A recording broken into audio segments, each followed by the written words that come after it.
Assalamualaikum warahmatullahi wabarakatuh.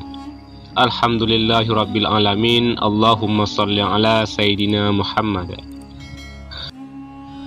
Sahabat beriman yang dirahmati oleh Allah, mungkin saat salat kita pernah melihat gerakan-gerakan salat yang tampak aneh dan unik. Misalnya ada seorang ibu yang salat sambil menggendong anaknya.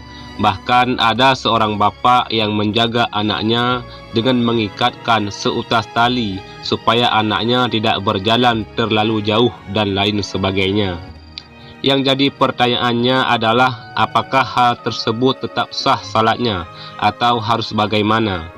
Jika sedang mengajak anak untuk salat berjamaah, yang perlu saudaraku ketahui terlebih dahulu dari gerakan salat adalah ada gerakan yang diharuskan, ada gerakan yang dianjurkan atau ditoleransi, ada gerakan yang diperbolehkan, ada gerakan salat yang sebaiknya dihindari atau makruh, dan ada juga gerakan yang sangat dilarang.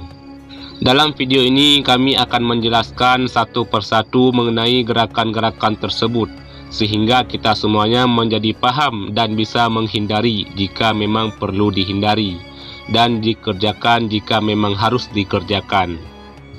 Yang pertama adalah gerakan yang diharuskan. Kalau untuk gerakan salat yang diharuskan, mungkin saudaraku semuanya sudah paham, yakni gerakan yang harus memenuhi syarat dan rukun dalam salat itu sendiri.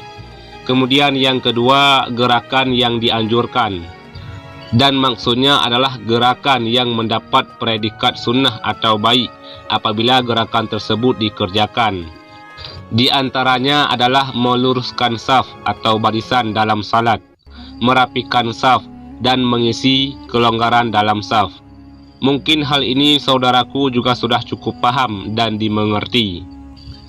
Lalu untuk yang ketiga, gerakan salat yang diperbolehkan atau ditoleransi. Gerakan salat yang diperbolehkan maksudnya adalah gerakan tubuh kita saat salat karena ada keperluan. Dan salah satu contohnya yakni mengerjakan salat sambil menggendong bayi. Kenapa hal tersebut masih diperbolehkan dan salatnya juga masih tetap sah? Dalam sebuah hadis riwayat Imam Bukhari dijelaskan bahwa Nabi SAW pernah salat sambil menggendong Umamah binti Zainab, cucu perempuan Nabi. Saat beliau berdiri, digendonglah cucu tersebut, dan pada saat sujud ditaruhlah cucu Nabi tersebut. Jadi hal yang semacam ini masih diperbolehkan karena Nabi pernah mengerjakan saat salat dan salatnya insya-Allah tetap sah. Lalu yang keempat, gerakan yang sebaiknya dihindari atau makruh jika dikerjakan. Maksudnya yaitu gerakan dalam salat meski sedikit tapi tidak ada keperluan.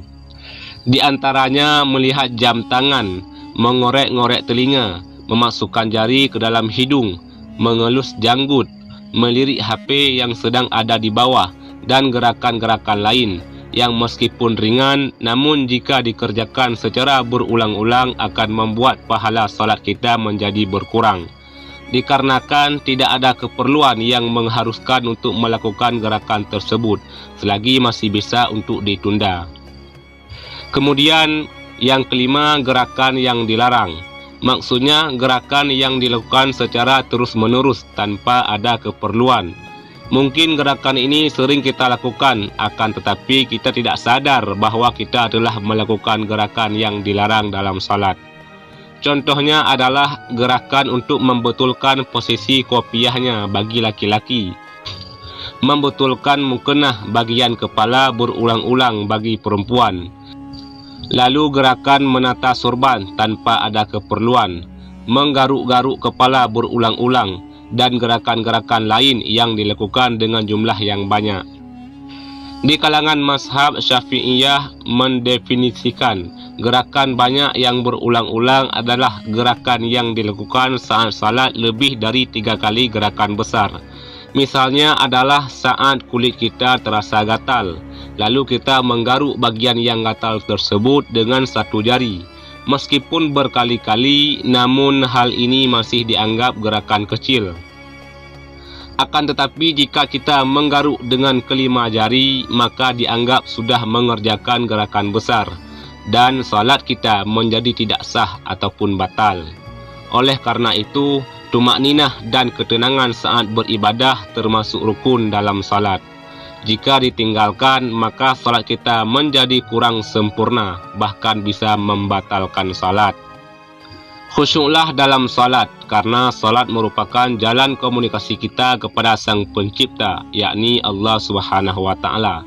Semoga kesalahan yang mungkin pernah kita kerjakan dalam salat bisa diampuni oleh Allah Subhanahu wa Ta'ala.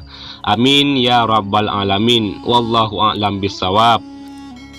Demikian yang bisa kami bagikan, mudah-mudahan ada manfaatnya. Assalamualaikum warahmatullahi wabarakatuh.